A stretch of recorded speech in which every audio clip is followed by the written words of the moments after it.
Good afternoon, everyone, and welcome to our Lunch and Learn webinar, Living Life Socially Distant Before, During, and After COVID-19.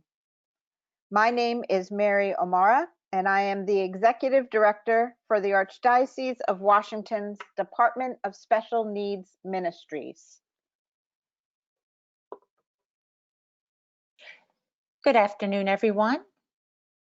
My name is Rachel Chung, and I'm the Disabilities Coordinator for the Archdiocese of Washington Department of Special Needs Ministries. Thank you, everyone, for being with us.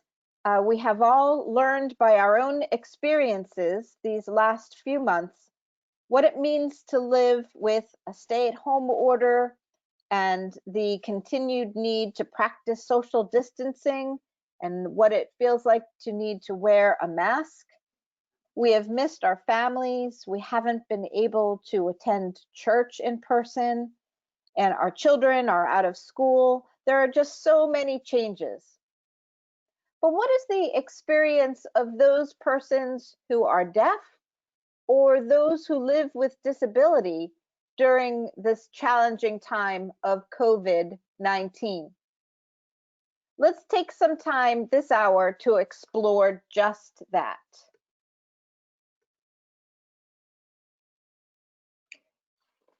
Do you remember life before COVID-19?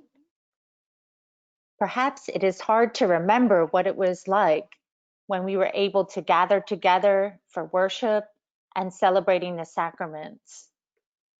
For many people living with disabilities, even participating in those events before COVID-19 was challenging and could be difficult. For some people who live in group homes or other types of settings, transportation was a problem. Finding people to take them to church events and other social events was challenging even before this time of COVID-19. For people who communicate differently than others, it could be challenging to interact with others. The other people might not understand how they communicate or even at times be willing to try. For some people living, especially with intellectual and developmental disabilities, it could be challenging to find a job and move through those typical life stages as an adult. So perhaps for different reasons, they found employment difficult. So as their friends moved forward with their lives, they weren't able to and became more and more disconnected with the community. But what do you think about people living with intellectual and developmental disabilities and perhaps other challenges? Do you think they found connecting with others difficult?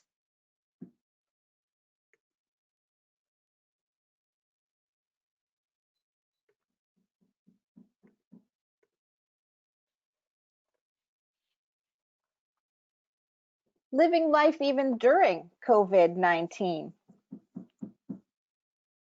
Look how far we've come in just 3 months. There are so many virtual platforms and creative ways to include persons with accessibilities.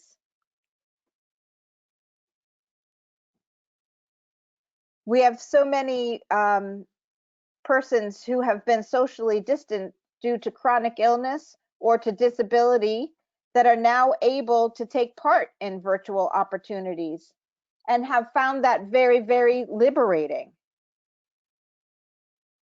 As we look at some of the examples that we see here on the screen, you see a social story of the Kairos program in the United Kingdom, where they're talking about the coronavirus using symbols and social stories. You see a gathering at the top of the page of Bethlehem House, celebrating and being social together. Of the deaf community, gathering on Sundays to discuss the gospel and to be part of gathering together socially. We also see Archbishop Gregory, sharing on one of the Georgetown events his thoughts and feelings about what is happening now concerning racism in our country. We also recognize that there are many mental health issues that have been triggered by this experience of COVID-19. Some of those things that have happened are that there might be an increased sense of despair or anxiety, fear for our loved ones, decreased job security, maybe feeling socially withdrawn. There has been such a balance between all of the good that has come from this experience, balanced along with the challenges that we have had as we face this new way of being. And so to that, what we'd like to do is we would like to go to our first guest today. Rachel, would you like to introduce our first guest today? Yes, so thank you so much to Eileen, who has joined us today, and Marianne as well. Eileen and Marianne are members of the L'Arche community here in the greater Washington, D.C. area. And we are so grateful to have you, Eileen, join us and to share your experiences. And we see Eileen here along with Marianne. So Eileen, could you introduce yourself?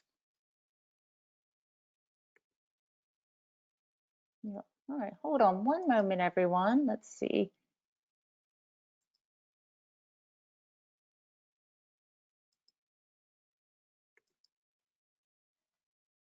Eileen, are you able to hear us?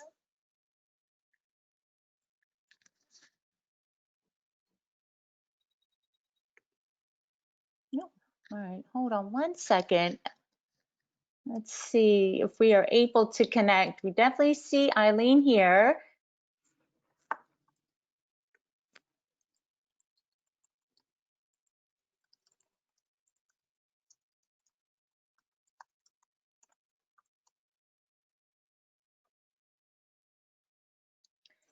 And as we're trying to get our sound to work, I know Eileen and all of the L'Arche community have been able to join together for Zoom, and we're going to hear a little bit about that experience as well.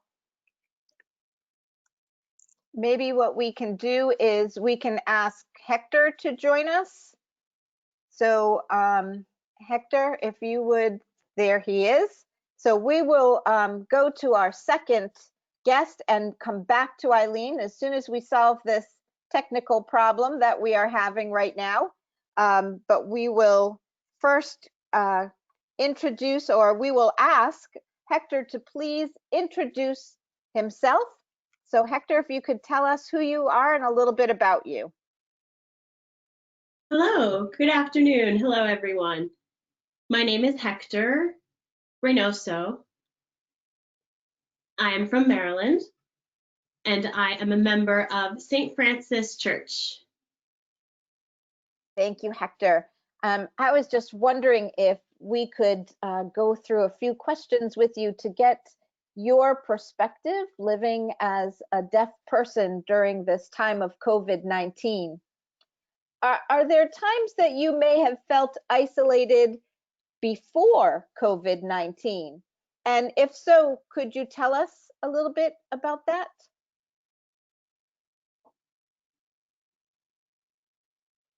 I think before COVID-19, I was very busy. I was a grad student at Gallaudet University, and I work over there as well. And I was very busy before. So I think that if it weren't for that, I would say yes. Just depending on the situation, I sometimes felt isolated, just circumstance. But after the coronavirus hit, yes, I absolutely could see that more for myself. And during this time of COVID-19, we are all being asked for our own safety Yay. and for the safety of others, we are all being asked to wear masks when outside our homes. How does wearing a mask impact the deaf community?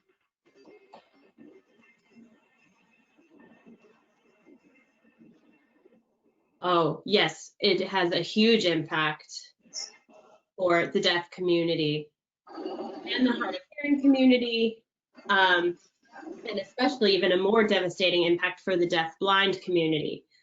I know that in the beginning, we thought that the coronavirus was not as big of a risk, but then the pandemic struck and the CDC, the Center for Disease Control, I read a lot of information from them about how to stop the spread and prevent the spread, including social distancing. And I was reading about that and I understood, but with wearing masks all the time and making sure your nose is covered, it's very challenging. For example, I was driving to the gas station and I needed to go in and see the cashier, and I was trying to explain what I needed. I was trying to give them the pump number, saying 7 at 7, and it was so hard to communicate with by doing that because I tried all these different methods of how to convey what I was trying to say, and I finally took down the mask out of desperation and just tried to say it, and it was very challenging and even dangerous, and I had to go to the grocery store, and I brought my phone with me in case there was an emergency. There were a couple of police officers that are around, and I felt anxious in that situation, trying to look around because I can't rely on listening to what's going on. And at one point, somebody did come up to me, and I have an app where I can speak, or somebody can speak, and it will convert their speech into text. So we were looking back and forth at the phone. It's hard to record with the masks, though. It's just very stressful and very overwhelming. And I decided to try and research where the places with the best access for the deaf community. And I did find a place that had masks that are clear, and then it's easier to read lips and to communicate in sign language with that. So for myself, it was double and triple the pressure to be out in the community and communicating safely and effectively. So I just feel that the deaf community is even more so marginalized in this situation. So, yeah. Yes, Hector, you brought to the fore so many important things that persons not within the deaf community might not be aware of, and particularly the struggle with masks and what an incredible challenge that is. Not only the masks and in being able to be understood and to understand, but also you mentioned the heightened sense of needing to be very aware of your surroundings, and what an additional challenge that is for the deaf community at this time. These are all things that are so important for all of us to be aware of and to be sensitive to. I wanted to ask you, Hector, as well, how have you stayed connected to others during this time? How have you managed that?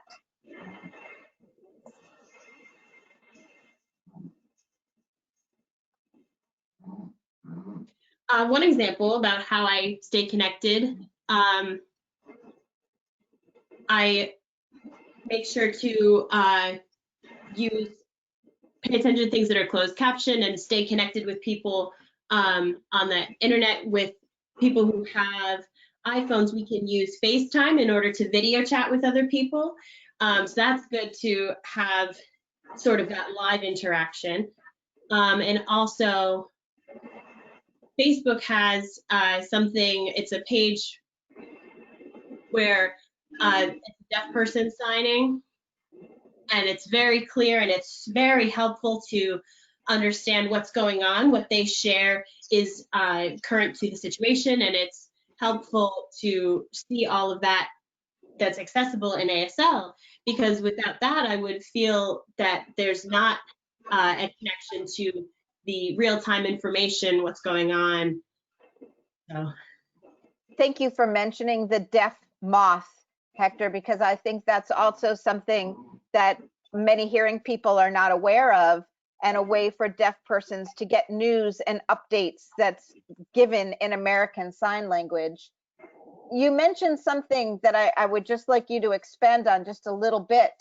All of these different opportunities like Zoom or Facebook or other virtual platforms, what's your thought on how accessible those opportunities are right now?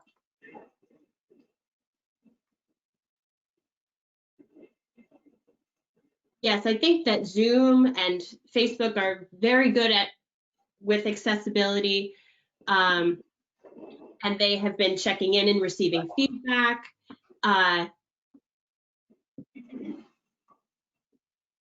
There's one platform,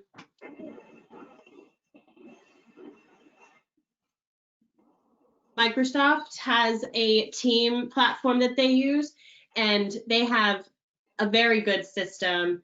It's very similar to Zoom, I've noticed, and I've seen more of that. For example, if somebody speaks, it will come up with a script. It'll come up with the text that they're saying, which is very helpful for me to be able to read that. And also, there is a program where if somebody signs, there could be text that is created based on that as well. So that's been very helpful for access between people. It's very smooth. Thank heaven for technology, right? And the advances that have been made. Even in speech to text over the last 3 months, it has improved greatly. Just lastly, Hector, thank you for sharing your feedback on that and creating awareness for all of us. Just one last question. Would you please share with us, what are some signs of hope that you see after this COVID crisis? What are some signs of hope?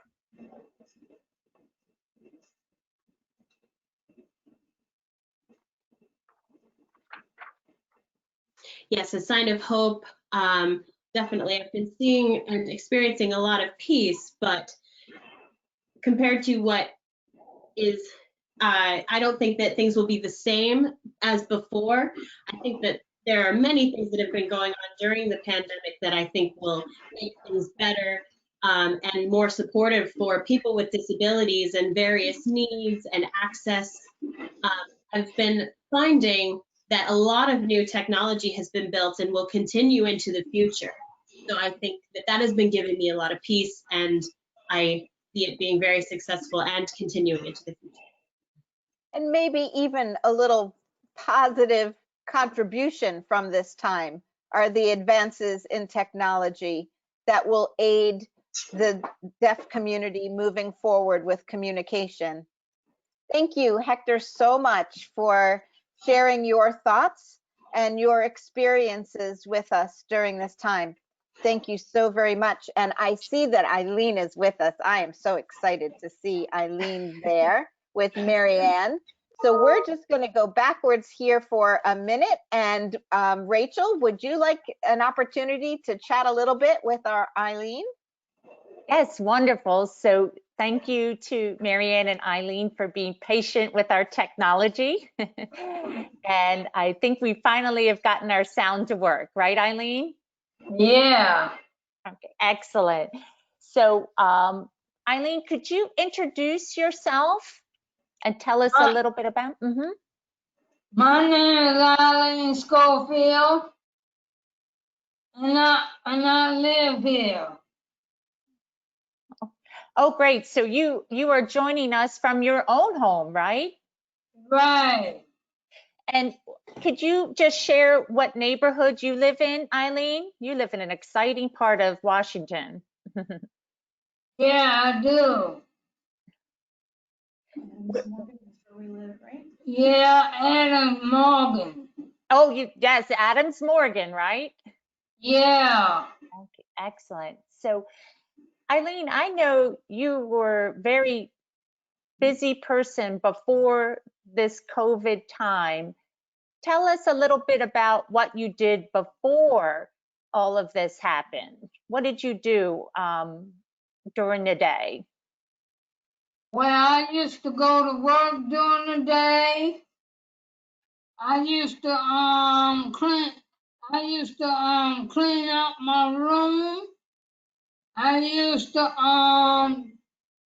put out the trash. I used to do a lot. Right. And Eileen, if Yeah, you don't I mind. used to do my yard selling. Oh, wonderful. And where do you work? I work at I work at Art and Naval. I know. I'm so glad you mentioned that because I have a picture of here with you holding some of your artwork. Because I know you make a lot of art, right? Yeah. So, what did you do in the evening for fun before this COVID time? Well, I used to go to the grocery stores and things.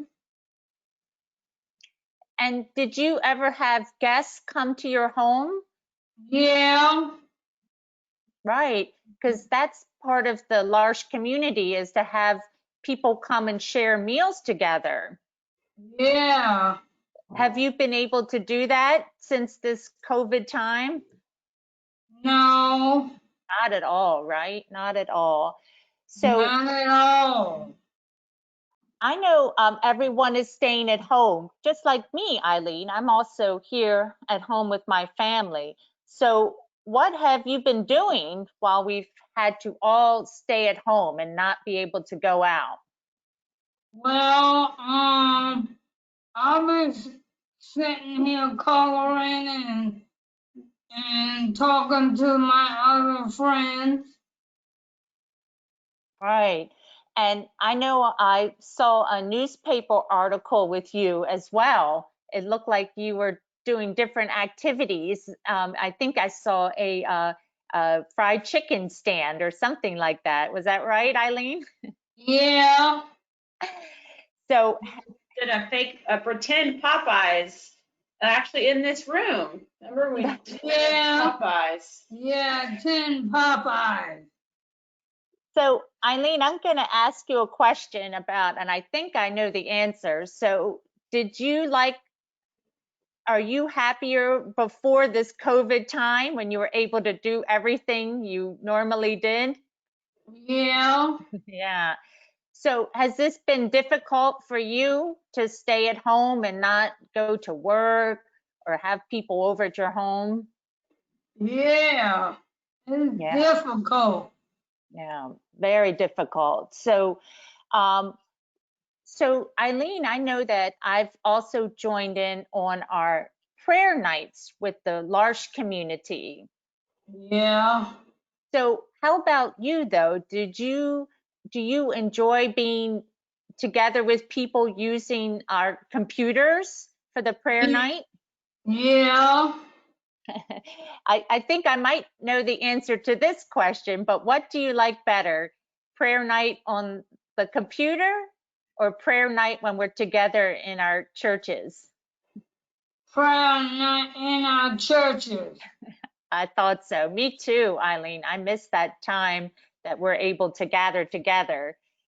What do you like the most about being together when we are able to be in churches? What do you like about that? 'Cause I can see their faces. That's right, right?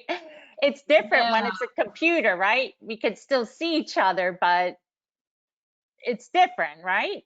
Right. Yeah. So, what do you miss the most? Is there one thing that you miss the most from being at home? I miss going shopping. Shopping, excellent. Yes, yes. Um, what other things do you miss the most? Shopping is number one. What about any other things that you miss? I miss going out to my yard sales and going grocery shopping. Yeah, yeah. How have you been getting your groceries since this time? They deliver 'em. Right, right. So you've had to have delivery, right? Yeah, to come online. Right, right. I think a lot of people are experiencing that, right, Eileen? Yeah.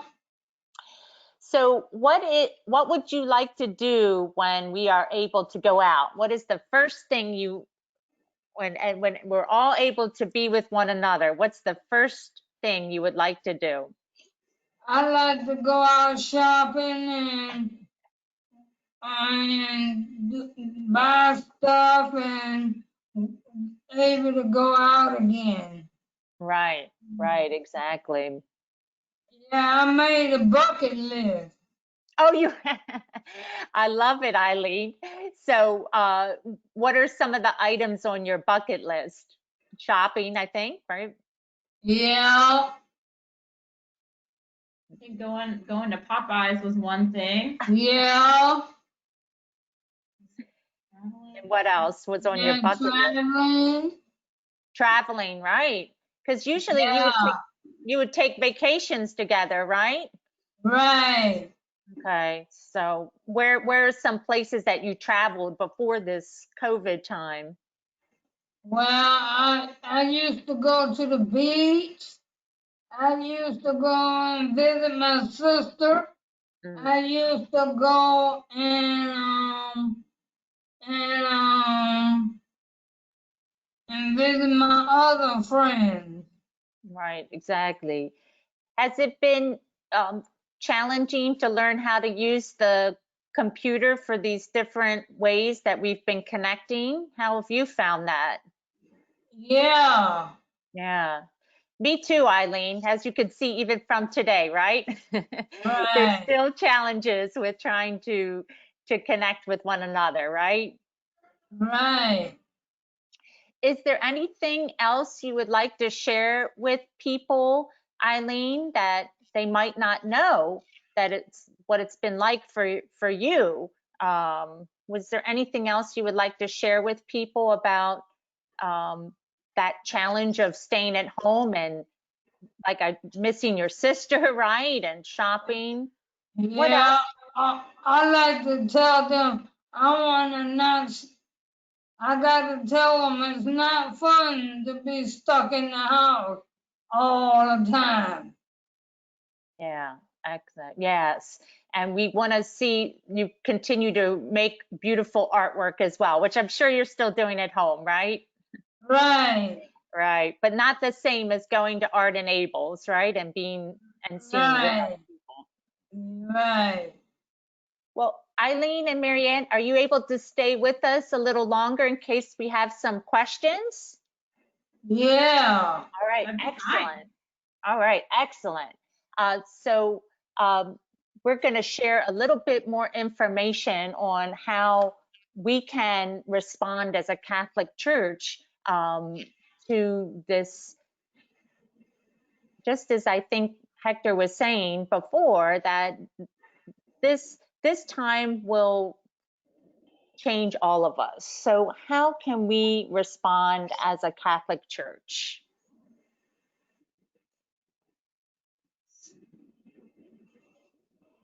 So we as Catholics are going to probably continue to consider and continue to offer virtual and in-person options.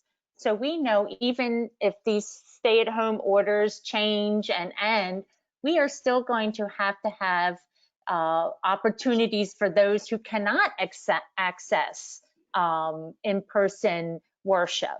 So we will have to continue to offer both of those options together.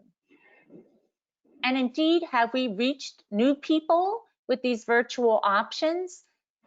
Many times we have seen as well here at the Department of Special Needs Ministries that actually old and new friends have joined us because they were able to connect to us virtually.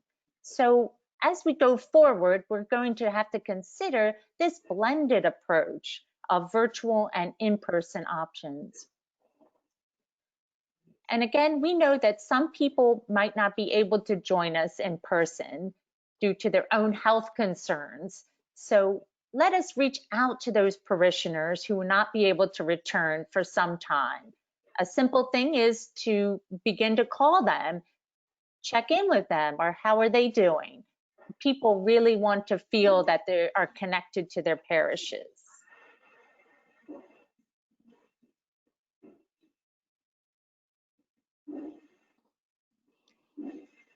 So we believe too here at the Department of Special Needs Ministries that this time has really exposed the digital divide that is present in our communities. There are some people for various reasons who cannot access technology, or perhaps they do not even have Wi-Fi in their homes. So how can we reach out to them? How can we continue to respond to their needs? And we know as well, just as Eileen spoke and Hector has spoke, creating community is not just holding a virtual event. As we know as well, when we put a ramp on a church or other building, that doesn't make people with disabilities belong.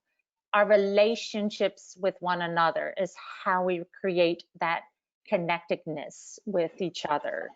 So let us continue to do those blended approaches, both virtual, in person, but also making sure we're reaching all of the people in our community to make sure that we continue to create those relationships and feeling that connection with one another.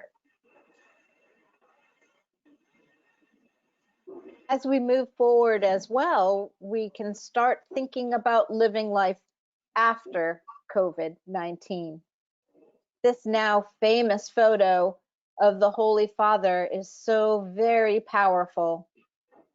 Pope Francis shared such a sense of hope with the world during his Urbi et Orbi presentation that he gave for the world to listen to him as he prayed for the city and for the world. A hope that we as Catholics know and understand means that we are called to live in the world differently.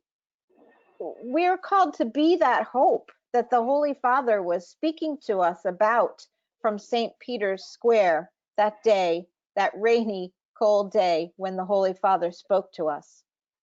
We're called to become that hope, to be that light, maybe in a world that right now feels worn and weary.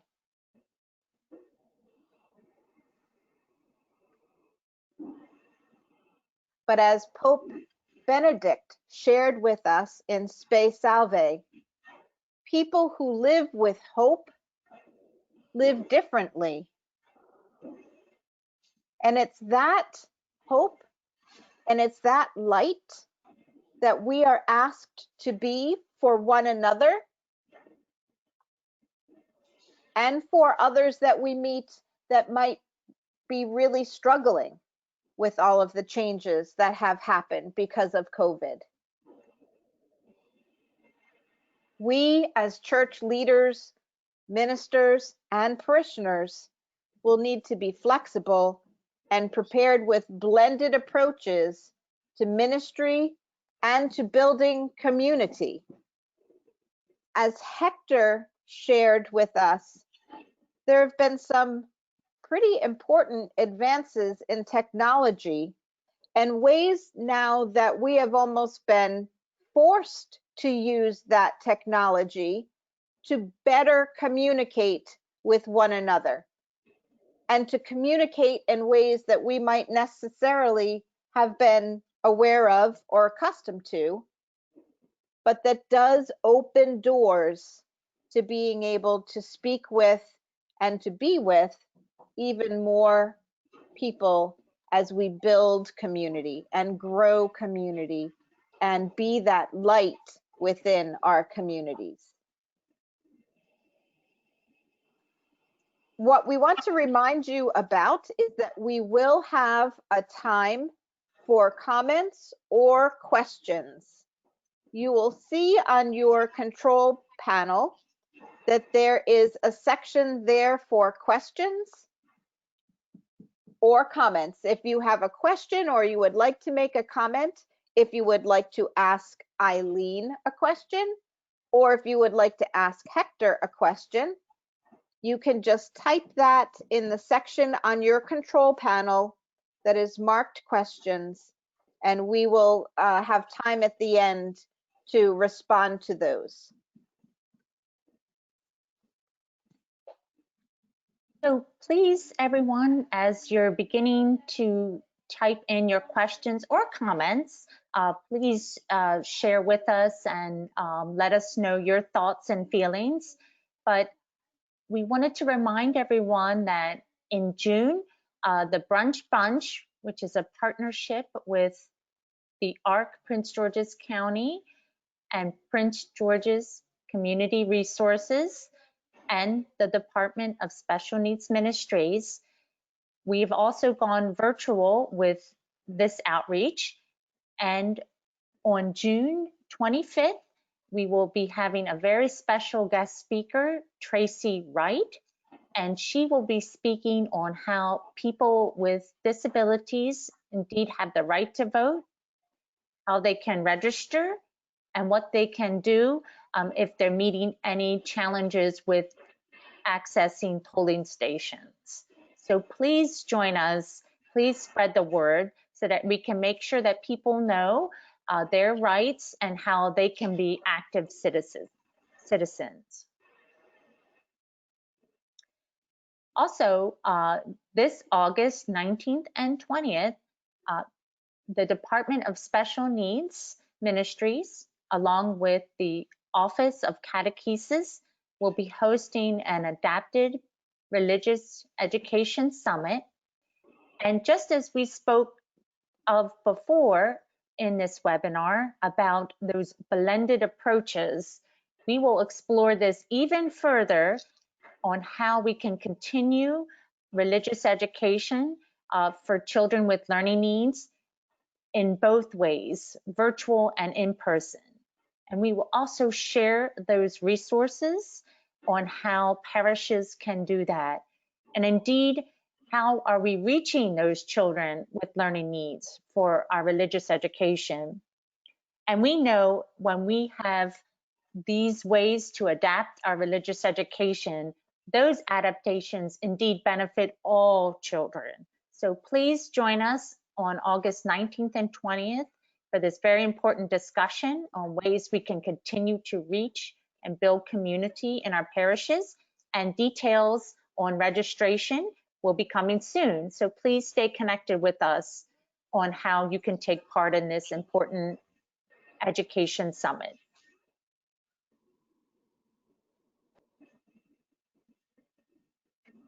Additionally, please stay connected for information on our Mass at St. Francis Deaf Catholic Church. Mass is in ASL, and there are also opportunities for fellowship and adult faith formation.